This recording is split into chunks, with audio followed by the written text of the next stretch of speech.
সাফিয়ার হাজবেন্ডকে কিনানাকে খুন করার পর তার ট্রাইবের মানুষকে মেরে ফেলার পরে নবী সাল্লাল্লাহু আলাইহি ওয়াসাল্লাম মদিনায় আসার পথে 3 রাত সাফিয়াকে দর্শন করছে। এটা কি মদিনায় ব্যাক করার পথে নাকি মক্কায় ব্যাক করার পথে? একটু যদি বলেন।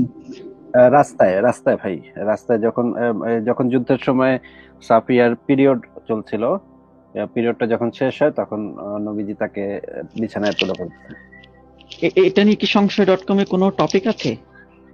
ইবনে ইসাকের তাফসীরটা খুলে পড়েন ভাই। আচ্ছা, ঠিক আছে। আচ্ছা, এই দর্শন কি উনি কি বিয়ে করে দর্শনটা শুরু করেছেন নাকি বিয়ের আগে থেকে, মানে সাফিয়াকে জোর করে বিয়ে করেছেন তারপর দর্শন, নাকি দর্শন করার পর তারপরে বিয়ে?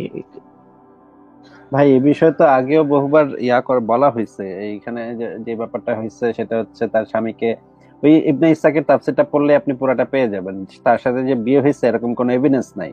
বাইরে লোকজন দাঁড়ায় ছিল, তারা বলা বলি করতেছিল যে নবীজি কি তাকে বিবাহ করলেন নাকি দাসী হিসেবে নিলেন। এটা তো আমরা বুঝতেই পারতেছি না, কি করা যায় এখন, কি করব আমরা আমরা তো জানি না এটা কি দাসী নাকি বিবি। তখন আর কি মোহাম্মদ যখন বের হয়েছে, মোহাম্মদ বের হয়ে আহ হাঁটুটা এইভাবে ভাঁজ করে রাখছে, ওই উটের পিঠে চড়ানোর সময় হাঁটুতে পা দিছে সাফিয়া। এটা দেখে বুঝতে পারছে যে বিবাহ করছে। আর যদি নিজে নিজে উঠতো তাহলে বুঝতো যে সে দাসী হিসেবে করছে, দাসী হিসেবে সেক্স করছে। এটা তখন আর কি বুঝতে পারছে। তার মানে হচ্ছে সাহাবীরাও এইটা নিয়ে কনফিউজ ছিল। আর একজন সাহাবী সারা রাত বাইরে পাহারা দিছে সাফিয়ার সাথে, যখন রাতে ছিল তখন একজন সাহাবী সারা রাত তলোয়ার হাতে নিয়ে রাতে পাহারা দিছে। মোহাম্মদ রাতের বেলা সকালে বের হয়ে জিজ্ঞেস করছে, কি ব্যাপার, তুমি সারা রাত পাহারা দিছো কেন? বলছে যে হুজুর, আপনি তো সাফিয়ার পুরা পরিবারকে মেরে ফেলছেন। সাফিয়া যদি রাত্রেবেলা আপনাকে জবাই টবাই করে, খুনটুন করে, এই জন্য আমি সারা রাত পাহারা দিচ্ছি। এইখান থেকে তো ভাই পুরা ক্লিয়ার যে ঘটনা কি। অনেক ধন্যবাদ। আমার আর কিছু জানার নেই। অনেক ধন্যবাদ। আচ্ছা, আমি কি একটু হাদিস কয়টা কি দেখাবো আসিফ ভাই? যদি ওই জিনিস একটু মনোটোনাস হয়ে যায়, বাট তারপরেও শ্রোতারা তো অনেকেই আছেন যে যারা হয়তো আজকেই প্রথমবার এই কথাটা আমাদের মুখ থেকে শুনছেন। হ্যাঁ হ্যাঁ ভাই, দেখা দেন তাহলে। আচ্ছা আচ্ছা, ঠিক আছে। ধন্যবাদ। আমি একটু দেখাচ্ছি জহিরুল ভাই, আপনি একটু দেখুন। প্রথমেই দেখাই হচ্ছে সাফিয়ার যে বিয়েটা হয়েছিল, সেই বিয়েটা নিয়ে আমি শুধু হাদিসগুলো দেখাচ্ছি। সিরাতের কথা যেগুলো আসিফ ভাই বললেন এগুলো আপনারা পড়ে নেবেন, আমি শুধু হাদিসগুলো দেখাচ্ছি। সেটা সহিহ বুখারীর 371 নম্বর হাদিস, ইসলামিক ফাউন্ডেশন 364 নম্বর হাদিস। সেখানে বর্ণনা করা হচ্ছে আনাস ইবনে মালিক থেকে যে আমরা এই যে আল্লাহর রসুল খাইবার অভিযানে বের হয়েছিলেন। সেখানে আমরা খুব ভোরে ফজরের নামাজ আদায় করলাম। এরপরে নবী সাওয়ার হলেন, মানে এই যে ঘোড়ায় চড়ে সাওয়ার হইলেন আর কি। তারপরে অমুক অমুক সাওয়ার হলেন, এরপরে তারা গেল। এরপরে তারা যাচ্ছে উরুর উজ্জ্বলতা দেখতে পেয়ে প্রশংসা করছে খুবই। সে নগরে যখন প্রবেশ করলো তখন বলল, আল্লাহু আকবার, খায়বার ধ্বংস হোক। আমরা যখন কোনো কওমের প্রাঙ্গণে অবতরণ করি তখন সতর্কীকৃতদের ভোর হবে কতই না মন্দ। মানে যাদেরকে সতর্ক করা হয়েছে বলতে যাদের কাছে ইসলামের বাণী পৌঁছেছে তাদের কথা বলছে। সেখানে সেই সতর্কীকৃতদের ভোর কতই না মন্দ হবে আমরা যখন তাদের কওমের প্রাঙ্গণে অবতরণ করি, মানে ভোরবেলাই তারা গেছে। তিনি 3বার এই কথা বললো। আনাস বলল, খাইবার অধিবাসীরা নিজেদের কাজে বের হয়েছিল। তারা বলে উঠলো, মুহাম্মদ, মানে তারা অবাক হয়ে মুহাম্মদকে দেখে বলল। এরপরে বলছে, আমাদের কোন কোন সাথী পূর্ণ বাহিনী সহ শব্দ যোগ করেছেন। পরে যুদ্ধের মাধ্যমে আমরা খাইবার জয় করলাম। তখন যুদ্ধবন্দীদের সমবেত করা হলো। দিহিয়াতুল কালবি রাদিয়াল্লাহু তাআলা আনহু এসে বললেন, হে আল্লাহর নবী, বন্দীদের হতে আমাকে একটি দাসী দিন। তিনি বললেন, যাও, তুমি একটি দাসী নিয়ে যাও। তিনি সাফিয়া বিনতে হুয়াইকে নিয়ে এলেন। তখন এক ব্যক্তি নবী এর নিকট এসে বলল, ইয়া নবী, বনু কুরাইজা ও বনু নাজিরের অন্যতম নেত্রী সাফিয়া বিনতে হুয়াইকে আপনি দিহিয়াকে দিয়ে দিচ্ছেন? তিনি তো একমাত্র আপনারই যোগ্য। তিনি বললেন, দিহিয়াকে সাফিয়া সহ ডেকে আনো। তিনি সাফিয়া সহ উপস্থিত হলেন। যখন নবী সাফিয়াকে দেখলেন, সাফিয়াকে দেখলেন তখন দিহিয়াকে বললেন, তুমি বন্দীদের হতে অন্য একটি দাসী নিয়ে নাও। রাবি বললেন, নবী সাফিয়াকে আজাদ করে দিলেন এবং তাকে বিয়ে করলেন। রাবি সাবিত আবু হামজাকে জিজ্ঞেস করলেন, নবী তাকে কি মোহর দিলেন? না, জিজ্ঞেস করেছে তাকে কি মোহর দিলেন, তাকে কি মোহর দিলেন? তখন আনাস আবার জবাব দিল, ওকে যে আজাদ করলো এইটাই মোহর, এইটাই মোহর।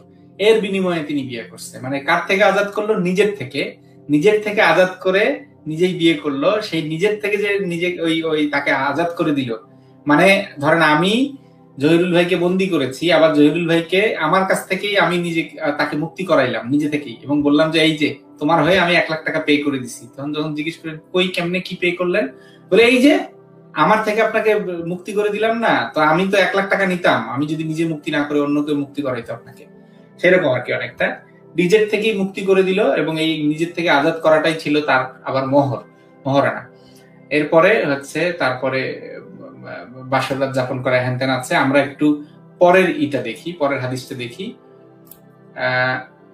এটা হচ্ছে খাইবার এবং মদিনার মধ্যস্থলে 3 দিন সাফিয়া বিনতে হুয়াইয়ের সঙ্গে কাটান। আমি তার ওয়ালিমার জন্য মুসলমানদের দাওয়াত দিলাম। মানে যখন সঙ্গে কাটাচ্ছে, এটা ওই সময়কার কথা হচ্ছে, যখন তার সাথে সময় কাটাচ্ছে সঙ্গে কাটাচ্ছে মানে কি একটু পরে বুঝবেন। তাতে গোশত ও রুটি কিছুই ছিল না। তিনি চামড়ার দস্তরখান বিছাতে আদেশ করলেন, লোকেরা তার উপর এটা করলো। এগুলো ছিল তার ওয়ালিমা। মুসলমানগণ বলতে লাগলো, তিনি কি উম্মাহাতুল মুমিনিনের একজন নাকি তার দাসীদের একজন? মানে মুসলমানরা কনফিউজ হয়ে, আসিফ ভাই যেটা বললো, তারা বলা বলি করতেছিল যে এরা কি এই যে উম্মাহাতুল মুমিনিন, মানে এই যে মুমিনদের মা গুলার মধ্যে একজন, আয়েশা, তারপরে আরো যারা আছে খাদিজা, এদের মতো একজন, অন্যদের মতো একজন মুমিনের মা, নাকি সে দাসীদের একজন? তারা বলল যদি তাকে পর্দায় রাখা হয় তাহলে সে বউ, উম্মাহাতুল মুমিনের অন্তর্ভুক্ত, মানে স্ত্রী। আর যদি পর্দা না করা হয় তবে তিনি বাদীদের একজন। আপনাদের উদ্দেশ্যে জানিয়ে রাখি, শুধুমাত্র স্বাধীন নারীদের জন্য ইসলামে পর্দার বিধান আছে। যারা হচ্ছে দাসী, যারা যুদ্ধবন্দিনী দাসী অথবা ক্রয়কৃত দাসী অথবা গিফট পাওয়া দাসী, সেই দাসী নারীদের ক্ষেত্রে মানে পর্দার তো বিধান নাই, পর্দা করলে উল্টা উমর তাকে পিটিয়েছে, এরকম বর্ণনা আছে। আর হচ্ছে তাদের সতর হচ্ছে শুধুমাত্র নাভির উপর থেকে হাঁটু পর্যন্ত, মানে একটা পুরুষের যেরকম সতর সেই রকম তাদের সতর। তাদের আর কি বাকি অংশ ঢাকাটা বাধ্যতামূলক না। বিশেষ করে চেহারায় পর্দা না করা, মানে মুখ খোলা রাখা, মাথা খোলা রাখা, এটা বাধ্যতামূলক তার জন্য আলটিমেটলি। তো তখন এটা বলা বলি করলো যে মুমিনের মাদের অন্তর্ভুক্ত হবে যদি পর্দায় রাখে, আর যদি পর্দায় না রাখে তার মানে বুঝে ফেললাম যে এটা দাসী। যখন প্রত্যাবর্তনের সময় হলো, ফিরে আসার সময় হলো, তখন রাসূলুল্লাহ সাহাবীরা হাওদার পেছনে তার বসার ব্যবস্থা করলেন এবং অন্য লোক ও তার মধ্যে পর্দার ব্যবস্থা করলেন। মানে নবী তার জন্য পর্দার ব্যবস্থা করলো যখন, তখন বুঝতে পারলো যে আচ্ছা এটা তাহলে বউ। এরপরে মানে বিয়ে ছাড়া, কেন আসিফ ভাই বললো এই বর্ণনাগুলোতে কিন্তু বিয়ের কথা আসেনি, এই যে এইভাবে আর কি হয়েছে, মানে এতই কনফিউজ ছিল যে তারা চলে যাওয়ার সময় ওইটা তারা যাচাই করে দেখছে যে এটা আসলে কি বউ না ইয়া। আচ্ছা, যদি বিয়ে হইতো তাহলে তো এই কনফিউশনটা থাকতো না, তারা তো সবাই বলতো যে আচ্ছা এটা তো বউ, এটা তো বউ। আচ্ছা, এরপরে এই যে যেটার কথা আসিফ ভাই বললেন যে খাইবারের থেকে আসার পথে, বিয়ের পরে আসার পথে সাদ্দুস সাহবা নামক স্থানে গিয়ে পৌঁছালাম। তখন সাফিয়া তার মাসিক ঋতুস্রাব থেকে মুক্ত হলে তারপরে তার সঙ্গে বাসর করছে। এই যে একটু আগে যেটা দেখলাম আমরা, 3 দিন সঙ্গে কাটাইছে, মানে এই 3 দিন বাসর করছে, এই যে ওইখানে 3 দিনের একটা হানিমুন এবং বাসর একসাথেই, এবং ঋতুস্রাব থেকে মুক্ত হওয়ার জন্য, মানে তার মানে ঋতুস্রাব চলছিল জন্য খাইবারে বসেই তার বাপ দাদার রক্তের যে মাটিটা রঞ্জিত হয়েছে সেই মাটিতেই হচ্ছে তার সাথে বাসরটা করতে পারে নাই, একমাত্র তার ঋতুস্রাব চলছিল জন্য। এই হইল গিয়ে সাফিয়ার কাহিনী।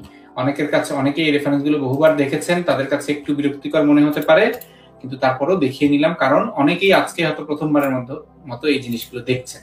ঠিক আছে, তাহলে আমি আপাতত জহিরুল ভাইকে বিদায় জানাচ্ছি।